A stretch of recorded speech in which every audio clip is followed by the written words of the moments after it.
ان الحمد للہ نحمده ونستعینه ونستغفره ونعوذ باللہ من شرور انفسنا ومن سیئات اعمالنا من يهده اللہ فلا مضل له ومن يضلل فلا هادی له واشهد ان لا الہ الا اللہ وحدہ لا شریک له واشهد ان محمدا عبدہ ورسولہ اما بعد فإن خير الحديث كتاب الله وخير الهدي هدي محمد صلى الله عليه وآله وسلم وشر الأمور محدثاتها وكل محدثة بدعة وكل بدعة ضلالة وكل ضلالة في النار.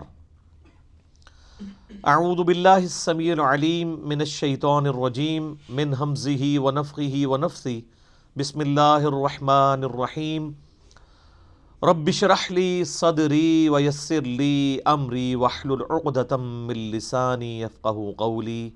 بسم اللہ الرحمن الرحیم. ان اللہ وملائکتہ یصلون علی النبی یا ایہا الذین آمنوا صلوا علیہ وسلموا تسلیما. اللہم صلی علی محمد وعلی آل محمد کما صلیت علی ابراہیم وعلی آل ابراہیم انک حمید مجید. اللہم بارک علی محمد وعلی آل محمد کما بارکت علی ابراہیم وعلی آل ابراہیم انک حمید مجید.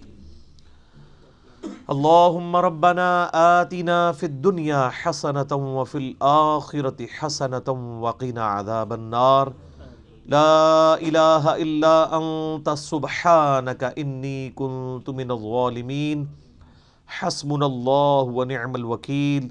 یا حی یا قیوم برحمتک استغیث ولا حول ولا قوة الا باللہ العلی العظیم.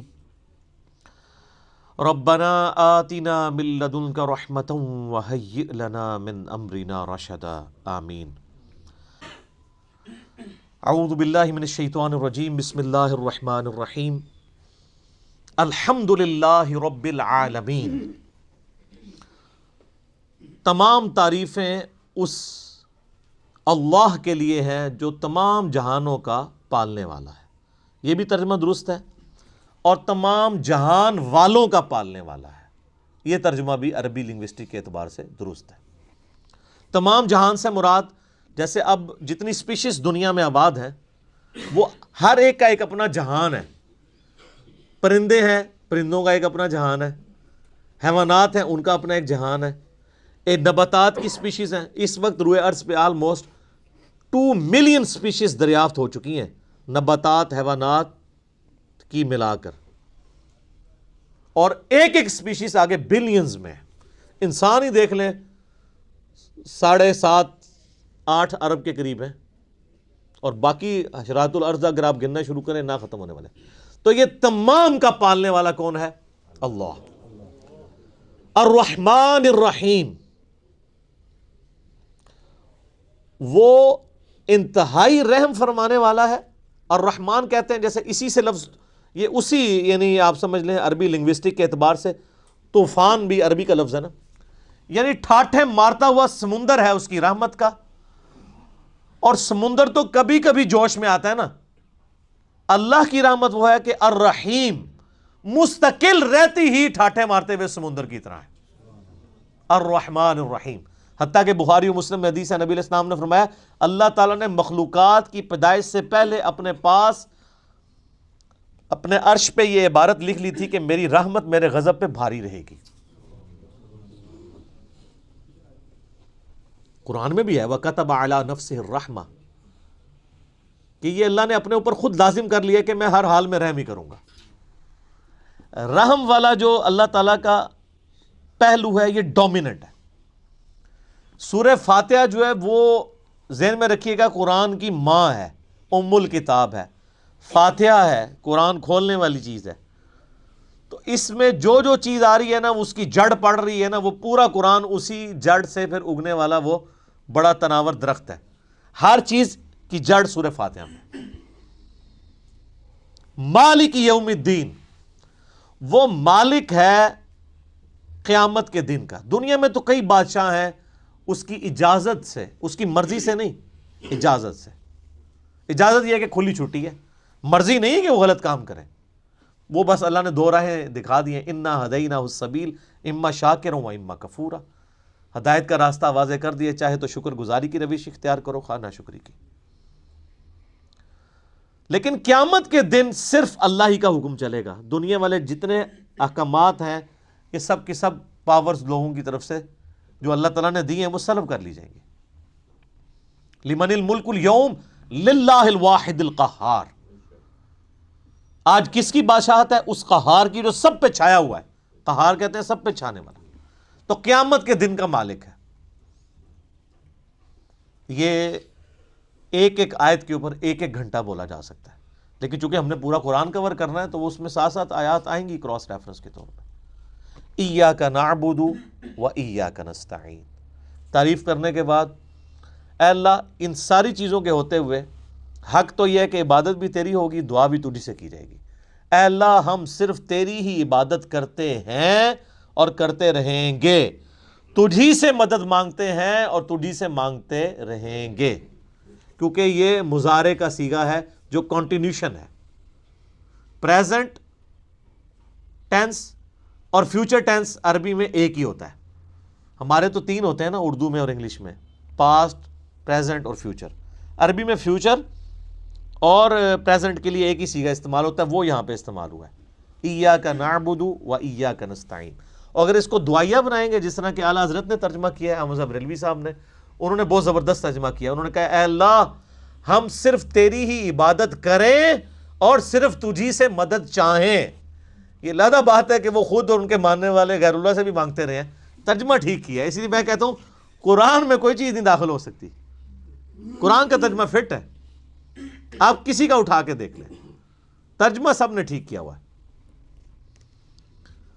اچھا، عبادت میں تو دعا بھی شامل ہے۔ جامعہ ترمذی میں حدیث ہے، سنن نسائی میں حدیث ہے، ابن ماجہ میں، الدعاء هو العبادہ، دعا عبادت ہے۔ تو جب دعا عبادت ہے تو ایاک نعبد میں دعا شامل تھی، یہ پھر ایاک نستعین کیوں آیا؟ اس لیے کہ سب سے سینسٹیو ایشو ہی دعا کا ہے، غیر اللہ کو مدد کے لیے پکارنے کا۔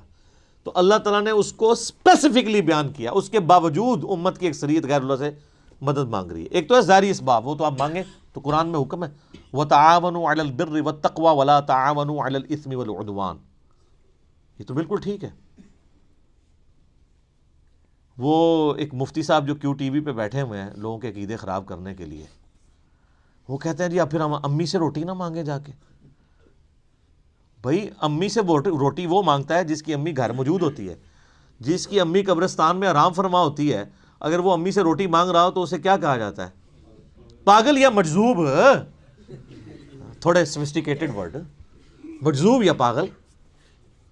تو یہ پاگلوں سے آپ گفتگو کر رہے ہیں، یہ دھوکہ دے رہے ہیں۔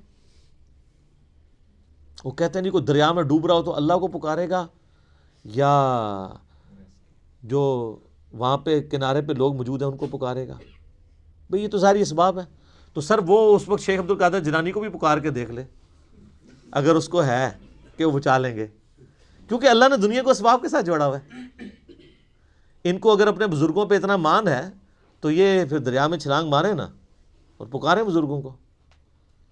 ظاہری اسباب میں آپ نے اڈاپٹ کرنے کا حکم ہے۔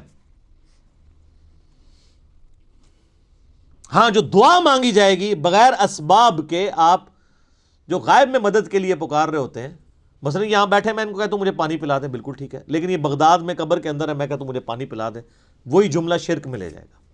یہ ہے اصل مسئلہ۔ یہ جھگڑتے رہتے ہیں جی وہ جی بزرگوں کو اختیار نہیں۔ میں کہتا ہوں جی بزرگوں کو اختیار ہو بھی، کوئی بزرگ ماشاءاللہ اتنا پہنچا ہے کہ اسے اللہ نے اختیار ہی دے دیا فرشتوں کی طرح، پھر بھی بزرگوں کو پکارنا شرک ہوگا مدد کے لیے۔ ویسے آپ نے محبت میں پکارنا ہے، آپ ضرور پکاریں، مدد کے لیے نہیں، ویسے اپنی محبت کا اظہار کریں، لبیک یا رسول اللہ کہیں، لبیک یا حسین کہیں، بالکل ٹھیک ہے، آپ محبت کا اظہار کریں، المدد نہیں۔ بارش کون برساتا ہے؟ اللہ۔ ڈیوٹی کس کی ہے؟ تو بارش فرشتوں سے مانگی جائے گی یا اللہ سے؟ اللہ سے۔ اچھا اگر کوئی فرشتوں سے مانگ لے کہ یار خیر اللہ نے ڈیوٹی لگائی ہے، سر وہ مشرک ہو جائے گا، اور یہ قرآن میں لکھا ہوا ہے۔ آپ پارہ نمبر 20 کھول لیں اگر کسی کو توفیق ہو۔ میں نے کئی بار سنا ہے، میں ایک جگہ بیٹھا ہوا تھا، وہاں پہ ایک شیعہ ذاکر بھی تھے۔ اب مجھے 2-3 دن پہلے، شیعہ عالم تھے بلکہ ذاکر نہیں تھے، 2-3 دن پہلے پتہ چلا ہے وہ فوت بھی ہو گئے، بہت علمی آدمی تھے، اللہ تعالیٰ ان کی مغفرت کرے۔ تو وہ ان کے ساتھی بیٹھے تھے، وہ کہتے ہیں جی ٹھیک ہے ہم یا علی مدد نہیں کہنا چاہیے، لیکن جو یا علی مدد کہتا ہے آپ اسے کیوں کہتے ہیں وہ شرک کر رہا ہے؟ میں نے کہا اس لیے قرآن میں لکھا ہے۔ تو میں نے یہ آیت سورہ النمل کی آیت نمبر 62 پارہ نمبر 20 کے آغاز میں، امن یجیب المضطر اذا دعا ویکشف السوء ویجعلکم خلفاء الارض االہ مع اللہ، بھلا بتاؤ تو کون ہے جو مصیبت میں گھرے ہوئے شخص کی فریاد کو سنتا ہے اور اس کی تکلیف اس سے دور کرتا ہے، اور تمہیں اپنے ماں باپ کے مرنے کے بعد خلیفہ کرتا ہے اس زمین پر۔ االہ مع اللہ، کیا اللہ کے ساتھ کوئی اور الہ بھی ہے جس کی یہ کوالٹی ہو؟ قلیلا ما تذکرون، بڑے کم لوگ ہی نصیحت پکڑتے ہیں۔ تو میں نے کہا اللہ تعالیٰ کہہ رہا ہے کہ جس کے بارے میں تمہارا یہ عقیدہ ہے نا کہ وہ مصیبت اور پریشانی میں تمہارا مشکل کشا ہے، تو گویا الہ ہے وہ۔ اور سب سے پہلے تو مولا علی ان کے گریبان پکڑیں گے جنہوں نے مولا علی کے بارے میں عقیدہ گھڑ لیا۔ مولا علی بھی اپنی نمازوں میں اللہ کو پکارتے تھے، مولا علی کا ماننے والا بھی ہوگا جو اللہ کو پکارے گا۔ پھر بڑے بڑے دھوکے ہیں جی، وہ کہتے ہیں جی وہ جی غیر اللہ سے مدد کہتے ہیں حرام ہے۔ اور کون کہتا ہے غیر اللہ سے مدد حرام ہے؟ آپ یہودی سے بھی مدد لیں، بخاری مسلم میں حدیث ہے، نبی علیہ السلام جب فوت ہوئے ہیں آپ کی زرہ ایک یہودی کے پاس گروی رکھی ہوئی تھی، لیکن جو سامنے موجود نہیں اس سے تو نہیں آپ اسباب کے طور پہ مدد لے سکتے۔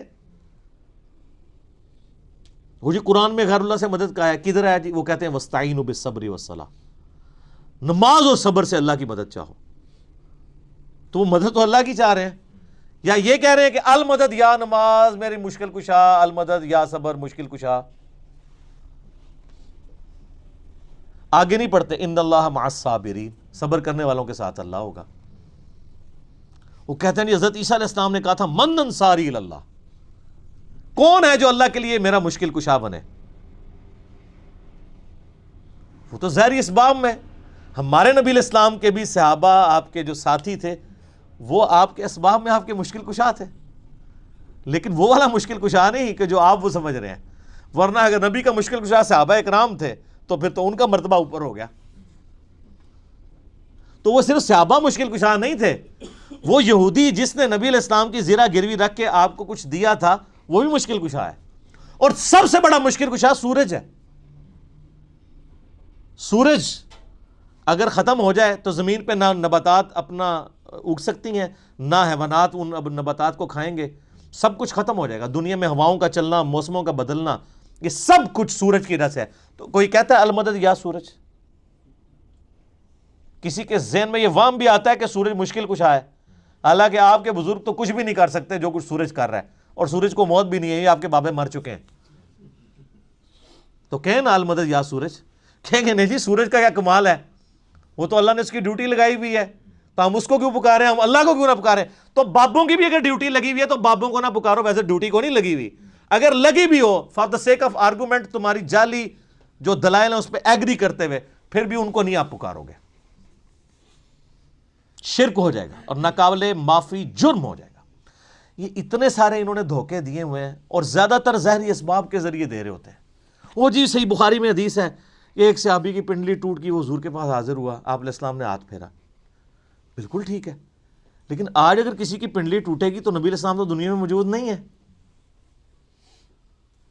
اور اگر آپ کو اتنا شوق ہے تو آپ اپنی پنڈلی توڑیں، آپ کو روضہ شریف پہ لے جاتے ہیں، پتہ چل جائے گا جڑتی ہے کہ نہیں۔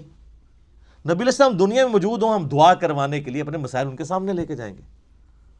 تو اس میں کافی سارے دھوکے ہیں، میں نے 2.25 گھنٹے کا لیکچر دیا ہے دعا صرف اللہ ہی سے، مسئلہ نمبر 3 میرا ریسرچ پیپر نمبر 3 بھی ہے، دعا صرف اللہ ہی سے، جو ہزاروں لوگوں کے عقیدہ توحید کی اصلاح کا سبب بنا ہے، اسی کی ایکسٹینشن ہے مسئلہ نمبر 43 وسیلہ اور توسل کے صحیح احکام و مسائل۔ اس پہ گھنٹوں بولا جا سکتا ہے، جتنے انہوں نے لیم ایکسکیوزز ڈیوائز کیے ہوئے ہیں، جتنے دھوکے دیے ہوئے ہیں، اور پھر وہ کہتے ہیں دیکھیں جی وہ اگر وہ جو آپ پتہ ہے پچھلے کچھ کئی سال پہلے خانہ کعبہ شریف میں کرین گری تو کہتے ہیں وہ بزرگوں کے ماننے والے کو موقع مل گیا، ان کا یہ کہتے تھے خود کش حملے ہوتے ہیں مزاروں پہ نہیں روکتے، تو اللہ نے کون سی کرین روک لی؟ اور اللہ کا تو دعویٰ ہی کہیں نہیں ہے کہ میں روکوں گا۔ وہ ابرا کے لشکر کو ایک دفعہ ہی تباہ کیا ہے، یزید نے جب کعبے پہ چڑھائی کی ہے تو اللہ نے برباد نہیں کیا اس لشکر کو، دنیا بقدر ایفرٹ ہے۔ صحیح بخاری میں حدیث ہے، قرب قیامت میں ایک پتلی ٹانگوں والا حبشی کعبے کی اینٹ سے اینٹ بجا دے گا۔ اللہ نے حفاظت وہ ابراہیم علیہ السلام کے لیے ایک دفعہ ہی آگ ٹھنڈی ہوئی ہے، کئی صحابہ جو ہیں وہ آگ میں جلائے گئے ہیں، رومن امپائر کی جنگوں میں تیل کے کڑاؤں میں ان کو ڈالا گیا۔ لیکن آپ کا دعویٰ ہے کہ آپ کے بزرگ سب کچھ کر سکتے ہیں، ہم کہتے ہیں پاکستان کی بجلی پوری کر دیں۔ اچھا یہ بزرگ جب بیمار ہوتے ہیں، یہ تو آغا خان میں اور شفا انٹرنیشنل میں جاتے ہیں، آپ بیمار ہوتے ہیں آپ کو اٹھا کے مزار پہ لے جاتے ہیں۔ آمدہ کوئی بزرگ بیمار ہو چیخیں بھی مارتا رہے، اس کو کہ نہیں سر دسو جانا کیڑے مزار تے ہے، اسپتال نہیں تو کھڑنا۔ دنیا کے مہنگے ترین ہاسپٹلز میں یہ علاج کرواتے ہیں، آپ کو کہانیاں کرائیں گے کہ ہمارے پاس لے کے آؤ ہم بائی پاس کریں گے۔ کوئی دنیا کا بزرگ جو ہے وہ مجھے ختنہ کر کے بتائے، بائی پاس تو بہت بڑی چیز ہے، بلیڈ مارے بغیر، کیونکہ بائی پاس تو بغیر بلیڈ کے کرتے ہیں نا، وہ سب جھوٹ فراڈ۔ اور صحیح ہو رہا ہے آپ کے ساتھ، کیونکہ آپ نے دین بین لوگوں کے حوالے کیا ہوا، تو دیکھیں پھر آپ کے ساتھ کیا کر رہے ہیں وہ۔ اہدنا الصراط المستقیم، اے اللہ ہمیں چلا سیدھے راستے پر۔ یہاں بھی دھوکے دیتے ہیں، اور یہ سارے ہی بزرگ ٹھیک ہیں، سارے ہی راستے ٹھیک ہیں، اور قرآن میں تو راستے آئے کہ ہی نہیں ہیں۔ قرآن میں گمراہی جمع کے سیغے سے آئی ہے، ہدایت ہمیشہ سنگولر کے سیغے سے۔ ظلمات آیا گمراہی کے لیے، نور آیا انوار نہیں آیا۔ تو قرآن کا ترجمہ ہی غلط کر رہے ہو۔ اہدنا الصراط المستقیم، اے اللہ ہمیں چلا سیدھے راستے پر۔ صراط الذین انعمت علیہم، راستہ ان لوگوں کا، راستے نہیں۔ وہ کہتے ہیں چاروں ہی حق پہ ہیں، پانچوں ہی حق پہ ہیں، سارے ہی ٹھیک ہیں۔ راستہ ان لوگوں کا انعمت علیہم، جن پر تیرا انعام ہوا۔ اور یہ آیت پڑھ کے اپنے بابوں کے نام لینے شروع کر دیتے ہیں۔ یہ بابے تو جمع بھی نہیں سن اس ٹائم جدو آیت نازل ہوئی ہے، اور پھر یہ بابے بھی مختلف ہیں۔ بریلویوں کے انعمت علیہم جو ہیں وہ مغضوبی علیہم ہیں دیوبندیوں کے، اور دیوبندیوں کے انعمت علیہم جو ہیں بریلویوں کے مغضوبی علیہم ہیں، اور وہ ضالین بھی ہیں۔ تو بابوں کی کون سی آپ ہمیں ڈوز لگا رہے ہیں؟ کوئی بابے کا امن نہیں ہے۔ انعمت علیہم کون ہے؟ وہ سر سورہ النساء کی آیت نمبر 69 میں ہے، من النبیین والصدیقین والشہداء والصالحین۔ نبی ہیں، صدیقین ہیں، شہداء ہیں، صالحین ہیں۔ لیکن صالحین کون؟ ڈیفینیٹ تو صرف صحابہ اور اہل بیت ہے، اس کے بعد صرف ہماری اسیسمنٹس ہیں، اللہ کو پتہ ہے، کیونکہ یہ وہی کا معاملہ ہے۔ تو راستہ، اور وہ راستہ کس کا ہے؟ اچھا راستہ اللہ کی طرف سے کسے عطا ہوتا ہے؟ بابے کو یا پیغمبر کو؟ اللہ کے کھاتے میں تو بابا کوئی ہوتا ہی نہیں ہے، پیغمبر ہی ہوتے ہیں، باقی سب فالوور ہوتے ہیں۔ لیڈر ایک، یہاں تو ان کو انہوں نے لیڈر بنا دیا ہوا نا، یہ فالوور تھے۔ اور وہ سر مسند احمد میں صحیح سند سے حدیث ہے، مشکات کی آپ کو پہلی جلد میں ملے گی، نبی علیہ السلام نے زمین پہ ایک لکیر کھینچی، ارد گرد ٹیڑھی لکیریں کھینچی، اور آپ نے وہ سیدھی لکیر پر انگلی رکھ کے سورہ الانعام کی آیت پڑھی، وَأَنَّ هَذَا صِرَاطِي مُسْتَقِيمًا، اور یہ کہ یہ ہے سیدھا راستہ جو میرا ہے، جو بالکل سیدھا ہے، مستقیم ہے، اسی کی پیروی کرو، ادھر ادھر کے راستوں کی پیروی مت کرنا، وہ تمہیں بہکا دیں گے۔ یہ ہے وہ چیز جس کی اللہ تمہیں وصیت کرتا ہے۔ یہ آیت آپ علیہ السلام نے پڑھی اور اپنے راستے کو کہا یہ سیدھا راستہ ہے۔ تو سیدھا راستہ نبی علیہ السلام کا ہے، ان نام یافتہ لوگوں کا راستہ نہیں ہے سیدھا، وہ تو بیچارے خود راستے پہ چل رہے ہیں۔ یہ کہتے ہیں ان کے پیچھے چلے، نہیں نہیں نہیں نہیں، ان کے پیچھے نہیں، اس راستے پہ چلنا ہے جس راستے پہ وہ چل رہے ہیں، ان کے پیچھے نہیں چلنا، نبی علیہ السلام کے پیچھے چلنا ہے۔ کیونکہ وہ تو پھر آپ خود ہی میں سناتے ہیں، شیخ عبد القادر جیلانی کے پاس شیطان آیا، اس نے کہا عبد القادر تیری ساری نمازیں معاف ہیں جی، تو کہنا جی عبد القادر جیلانی نے لا حول ولا قوت الا باللہ پڑھا اور کہا تو شیطان ہے، تو اس نے جاتے جاتے پھر وار کیا، اس نے کہا تجھے تیرے علم نے بچا لیا، تو ان کا نہیں مجھے اللہ کے فضل نے بچایا، تو کہتے ہیں وہ ایک نورانی شکل میں آیا تھا، تو وہ کہنے لگا میں تیرا رب ہوں، اور پھر اس نے کہا کہ تیرے اس مقام پہ پہنچے ہوئے 70 غوث میں نے ورگلا دیے ہیں۔ تو ہم کہتے ہیں غوث تو آپ کہتے ہیں سب سے بڑا اونچا مرتبہ ہوتا ہے، وہ 70 غوث جس شیطان نے ورگلا دیے اس کو کیوں نہیں پیر مانتے؟ اور وہ جو 70 غوثوں کے ماننے والے لاکھوں مرید تھے، وہ تو کہہ رہے تھے ہمارے بزرگ ہمیں بخشوائیں گے، وہ بزرگ تو خود اللہ کے فضل سے دوزخ پہنچے ہوئے ہیں۔ وہ شیطان نے ورگلا دیا. تو تسی کتنے جاؤ گے؟ تو سر پیر انہوں پڑھو جنہوں اللہ نے تھوڑا پیر بنایا. ما ضل صاحبکم وما غوا، تمہارے نبی نہ کبھی بہکے ہیں نہ کبھی بیرا چلے ہیں، اس کو پیر مانو. سناتے خود ہیں اور انجینئرنگ پھر جب ہم کرتے ہیں ان کو سمجھ آتی ہے ہمارے ساتھ ہو کیا گیا. پھر اس کو اللہ غوثوں کا تو اعتبار ہی کوئی نہیں، 70 غوث جو رگڑے گئے نے